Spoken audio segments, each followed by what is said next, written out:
9월 9일 수요일 새벽 영상 예배에 오신 여러분의 진심으로 환영합니다. 이 시간 하나님 말씀 받겠습니다. 이 시간 하나님 주시는 말씀은 사도행전 8장 2절에서 8절 말씀입니다. 사도행전 8장 2절에서 8절 신약성경 199면에 있습니다. 제가 읽겠습니다. 경건한 사람들이 스데반을 장사하고 위하여 크게 울더라. 사울이 교회를 잔멸할새 각 집에 들어가 남녀를 끌어다가 옥에 넘기니라. 그 흩어진 사람들이 두루 다니며 복음의 말씀을 전할새 빌립이 사마리아 성에 내려가 그리스도를 백성에게 전파하니 무리가 빌립의 말도 듣고 행하는 표적도 보고 한 마음으로 그가 하는 말에 따르더라. 많은 사람에게 붙었던 더러운 귀신들이 크게 소리를 지르며 나가고 또 많은 중풍병자와 못 걷는 사람이 나으니 그 성에 큰 기쁨이 있더라. 아멘. 사랑합니다. 제가 한국 대학생 선교회 CCC에 있었을 때 일어난 일입니다. 이 CCC에 신천지 신자 6명이 침투했었는데요. 저희 CCC에는 순장 개념이 있습니다.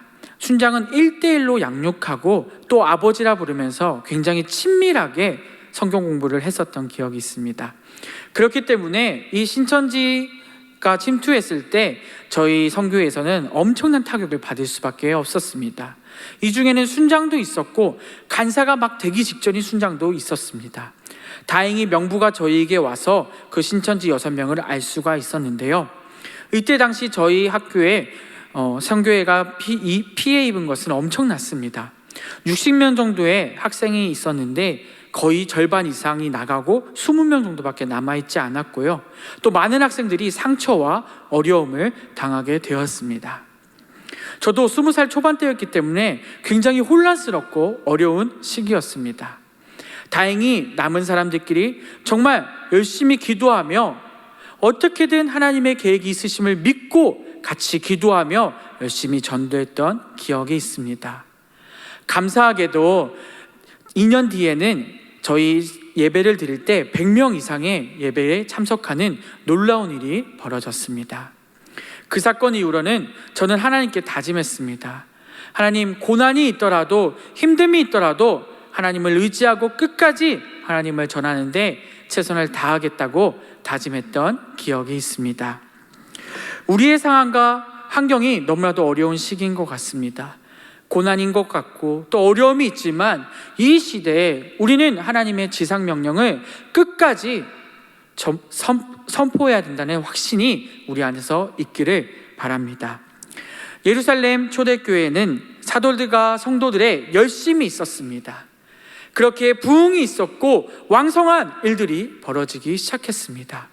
복음 전파하는데 막을 것이 없이 정말 너무나도 많은 부흥의 일들, 기적의 일들이 이루어졌습니다.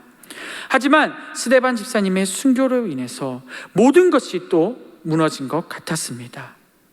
스데반 집사님의 순교로 많은 사람들이 떠나고 많은 사람들이 핍박받기 시작했습니다. 그것이 끝이 아니었습니다. 사울은 스데반 집사님을 죽이고도 양심의 가책도 없이 많은 가정을 핍박하고 교회를 핍박하기 시작했습니다. 3절에 보니 사울이 교회를 잔멸할새라고 기록되어 있습니다. 잔멸이란 뜻은 모든 것을 없앤다는 뜻입니다. 황폐화시킨다는 것이죠. 하나도 남김없이 예수 믿는 사람들을 쫓아다니고 그들을 핍박했다는 것이죠. 복음은 예수님을 통해서, 사도들을 통해서, 성도들을 통해서 전달됐지만 그 결과가 어떻습니까? 예수님을 십자가에 매달고 스데반 집사님은 죽임을 당하고 성도들은 흩어졌습니다. 그리고 이제는 교회들을 핍박하고 가정을 핍박하기 시작했습니다. 정말 말도 안 되는 무서운 박해가 가해지기 시작한 것이죠. 각 집에 들어가서 남녀를 끌어다가 옥에 넘긴다고까지 기록되어 있습니다. 모임 장소의 핍박뿐만 아니라 각 가정에 들어가 핍박합니다. 이 얼마나 잔인하고 무서운 행동을 했었습니까? 그럼에도 불구하고 초대교회 성도들은 믿음으로 이 모든 것을 이겨냈습니다. 그 박해를 피해 다른 장소로 피해 갔지만 그곳에서도 믿음을 버리지 않고 오로지 하나님만을 의지하며 살았다는 것이죠. 초대교회 성도들에게 닥친 큰 환난, 핍박은 통해서 피에 뿔뿔이 흩어졌지만 믿음은 버리지 않았고 4절에 그들은 두루 다니며 복음을 전했다고 분명히 말하고 있습니다. 이 중에 빌립 집사님의 이야기는 5절부터 등장하게 되는데요. 빌립 집사님은 스데반 집사님과 같이 7 집사 중에 한 명이었습니다.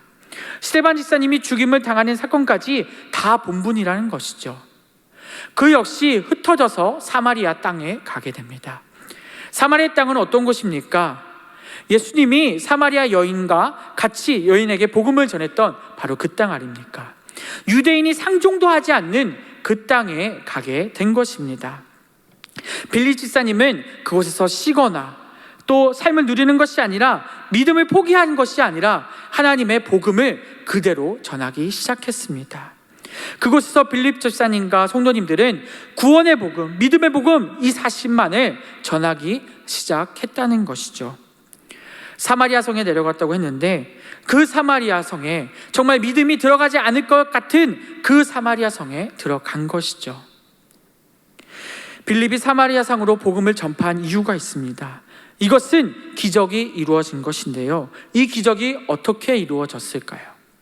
빌립과 성도들에게 예루살렘 교회가 박해를 받으면서 고난을 받으면서 이 일이 이루어진 것이죠.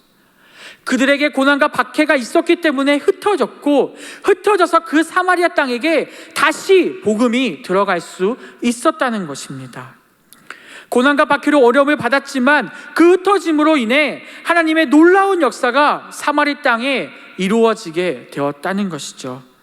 6절에 보니 무리가 빌립의 말도 듣고 행하는 표적도 보고 한 마음으로 그가 하는 말을 따르더라 라고 기록되어 있습니다. 복음을 한 사람만 따른 것이 아니라고 합니다. 한 마음으로 따랐다고 합니다. 그 이방인, 유대인들이 싫어하는 그 사마리아 땅에 복음이 들어갔다는 것이죠. 한 사람이 아니라 수많은 사람에게 한 마음으로 그곳에 복음이 들어갔다는 것입니다. 이방인이 어떻게 한 마음이 되게 하십니까? 이것은 하나님 아니면 설명할 수가 없습니다. 복음을 전했기 때문에 말도 안 되는 일을 하나님께서 이루어셨다는 것이죠. 또 한 가지 더 기억해야 합니다. 8절에 보니 그 성에 큰 기쁨이 있더라 라고 합니다. 예루살렘에 핍박이 있었고 예루살렘 교회가 무너지고 흩어졌습니다. 정말 좌절밖에 할 게 없었고 너무나도 두렵고 어려운 곳이었습니다. 하지만 흩어져서 복음을 전했더니 그 사마리아 땅은 기쁨이 넘치는 곳이 되었습니다. 지금 우리가 고난받고 힘들지라도 우리가 복음을 전한다면 그곳에 다른 영혼들은 구원받고 하나님을 만나는 귀한 역사가 있을 수 있다는 것이죠. 우리가 하나님의 영광을 받는 고난은 다른 영혼에게 기쁨을 줄 수 있다는 것입니다. 이 사실을 꼭 믿으시고 하나님을 의지하기 원합니다. 한 알의 밀알이 땅에 떨어져 썩음으로 많은 열매가 맺혀진다는 사실을 꼭 기억했으면 좋겠습니다. 어려운 상황과 환경에서 승리하여 고난에서 복음을 전할 수 있는 오늘 하루가 되었으면 좋겠습니다. 기도하겠습니다. 사랑과 은혜가 넘치는 하나님 아버지 감사합니다. 주님, 연약한 우리를 또 불러주셔서 하나님 만나게 하시고 또 우리가 하나님 복음을 전할 수 있게 해주신 것 감사합니다. 주여, 우리에게 고난과 어려움이 있지만 이 상황에서도 하나님의 명령을 전하는 우리 모두가 될 수 있게 도와주시옵소서. 빌립 집사님과 예루살렘 교회의 성도들처럼 믿음을 버리지 않고 끝까지 하나님을 붙잡고 복음을 전하는 우리가 되게 도와주옵소서. 이 어려운 환경 가운데 우리가 포기하지 않고 복음을 전하는 오늘 하루가 되게 도와주옵소서. 감사합니다. 주님, 예수님 이름으로 기도드립니다. 아멘.